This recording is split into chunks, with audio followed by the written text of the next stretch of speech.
Telemachus had stopped looking away. For years, the young prince had avoided conflict. He had endured their insults in silence while they devoured his father's kingdom one feast at a time. Every broken promise, every stolen cup of wine, every mocking laugh, every careless insult. Standing before the empty throne, Telemachus felt the weight of every stolen year upon his shoulders. Every day, his mother had waited for his father, Odysseus, to return from the sea. Every day, the suitors had grown bolder. The suitors continued drinking, but their laughter no longer sounded as powerful as it once had. For the first time, Telemachus noticed something. There were many of them. Their men acted as if Ithaca belonged to them, but this was still his father's palace, his father's throne, his father's kingdom, and one day, it would be his. From the shadows, the mysterious traveler watched quietly. Conversation slowly faded across the hall. Several suitors glanced toward him. Others continued eating, barely paying attention. Telemachus stopped at the front of the hall. His heart raced. The fear was still there, but courage had become stronger. And for the first time in many years, the son of Odysseus stood tall. Not as a forgotten prince, not as a frightened child, but as the rightful heir of Ithaca. The suitors turned. Some stared. Some exchanged uneasy glances. The hall listened. The torchlight flickered. And for the first time in many years, the future of Ithaca no longer seemed lost. The moment had finally arrived. The boy who had watched in silence was gone. Before them stood the son of Odysseus. The son of Odysseus publicly challenges the suitors. The boy was gone. The future king of Ithaca had begun his journey. Telemachus had stopped looking away. For years, the young prince had avoided conflict. He had endured their insults in silence while they devoured his father's kingdom one feast at a time. Every broken promise, every stolen cup of wine, every mocking laugh, every careless insult. Standing before the empty throne, Telemachus felt the weight of every stolen year upon his shoulders. Every day, his mother had waited for his father, Odysseus, to return from the sea.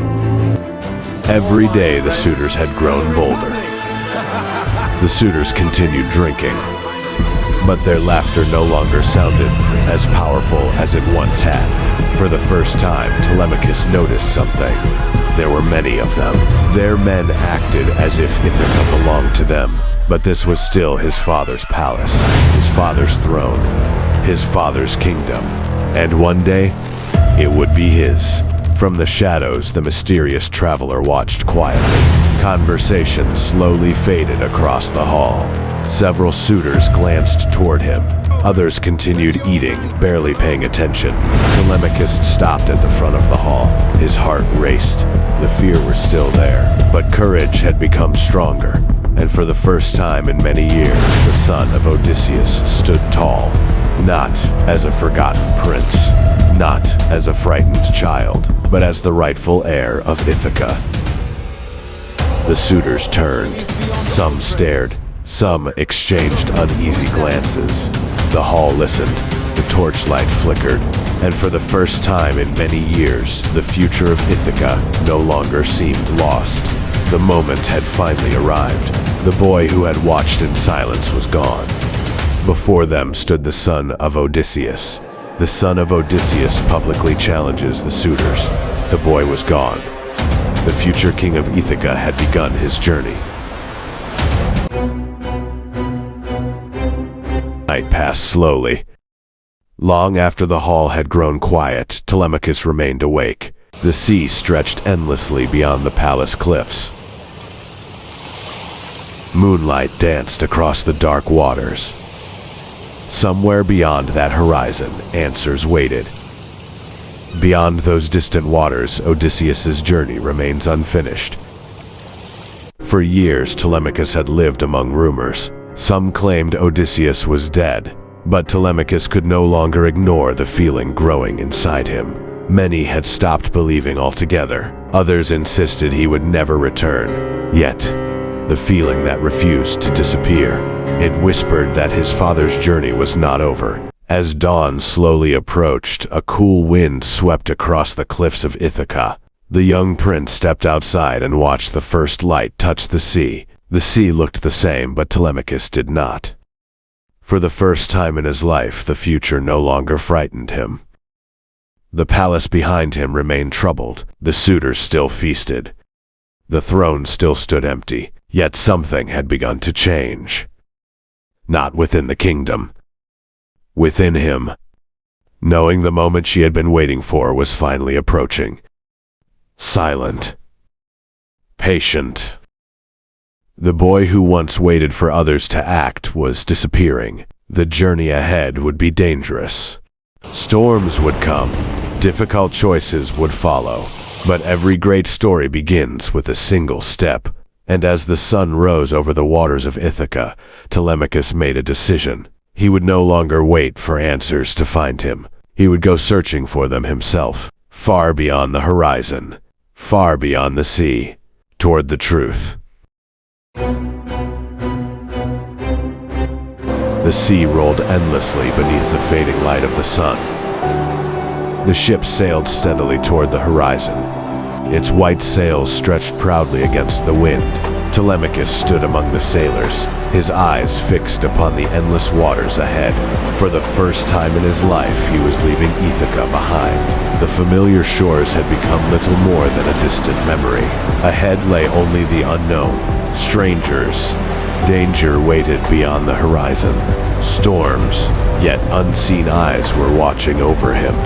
Far behind him, high upon the rocky cliffs overlooking the sea, a silent traveler watched. The brown robe fluttered gently in the evening breeze. She had watched him take his first step toward becoming the man he was destined to be.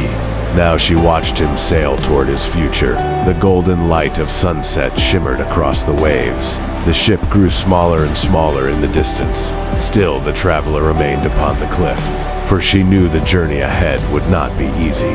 Trials awaited him. Lessons awaited him. Destiny awaited him. At last, the traveler turned away from the cliff. The first step had been taken. Far above the mortal world, the heavens remained watchful. And the gods were watching.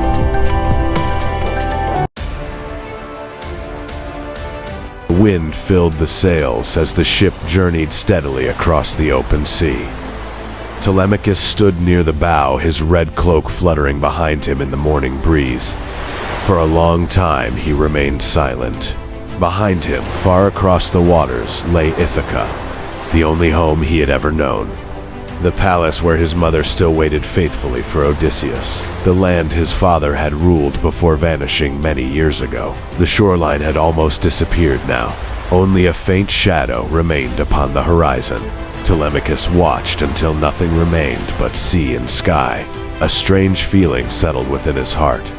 For the first time in his life, he was truly alone. No palace walls surrounded him. No servants hurried through the halls. No suitors filled the great hall with their endless feasting and mockery. Only the sea stretched before him. The young prince gripped the wooden rail of the ship and stared across the horizon. Somewhere beyond those waters waited answers. Beyond those waters, the sailors who had fought beside Odysseus during the Trojan War. Men who might know what had become of his father. The thought gave him strength. Nearby, the sailors worked confidently. Some adjusted ropes. Others checked the sails. Their movements seemed effortless.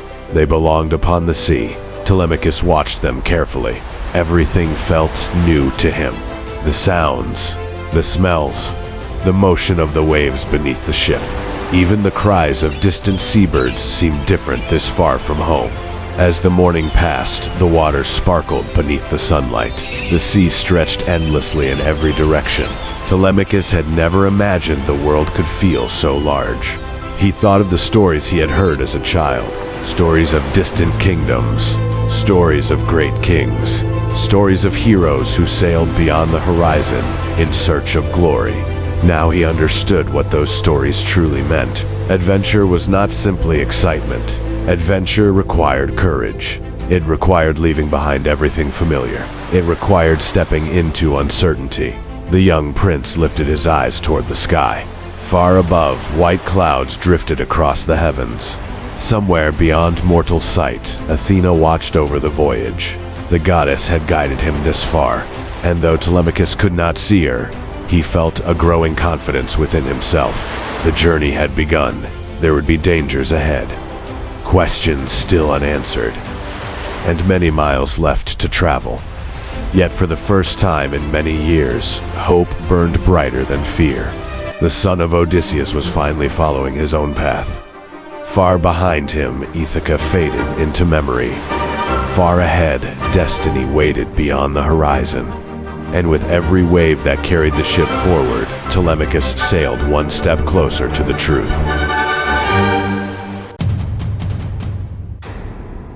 The sun slowly descended toward the western horizon as the ship continued its journey across the sea. Golden light danced across the waves. The sails glowed beneath the fading sunlight, and far behind them, Ithaca had completely vanished from sight. Telemachus stood quietly near the rail. For the first time in his life, he could no longer see his home. No mountains, no cliffs, no palace. Only water stretched in every direction. The realization felt strange. An endless world of blue and gold. Part of him felt excitement, yet neither feeling was strong enough to make him turn back. The young prince had chosen this path, and now he would follow it wherever it led. Part of him felt fear.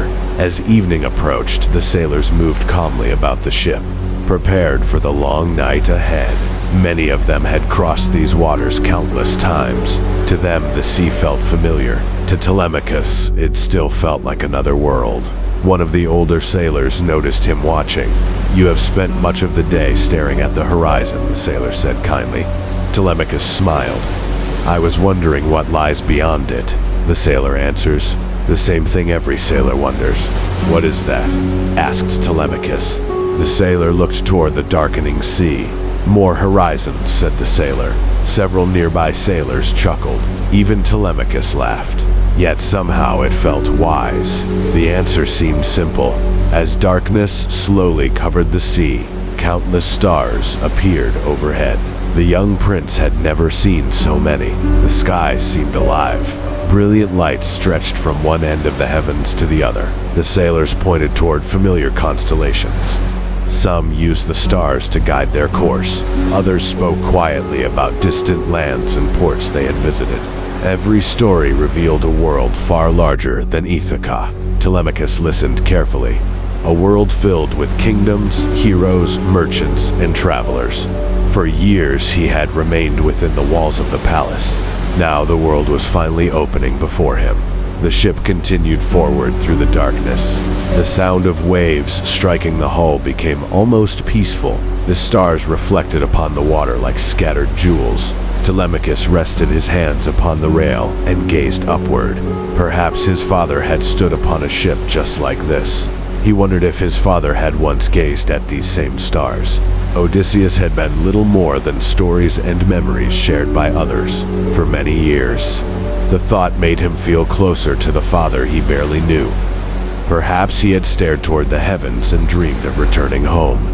But now Telemachus was following the same sea routes, walking the same path, facing the same unknown future. The journey was slowly changing him. Far above, hidden from mortal eyes, Athena watched from the heavens. The goddess remained silent, yet she was pleased. The timid boy who once avoided the suitors was fading away. With every passing mile, a future king was beginning to emerge. The sea wind strengthened, the sails pulled tightly, and beneath the endless stars the ship sailed onward toward Pylos, toward answers, toward the next chapter of his father's story, toward destiny that awaited him beyond the horizons.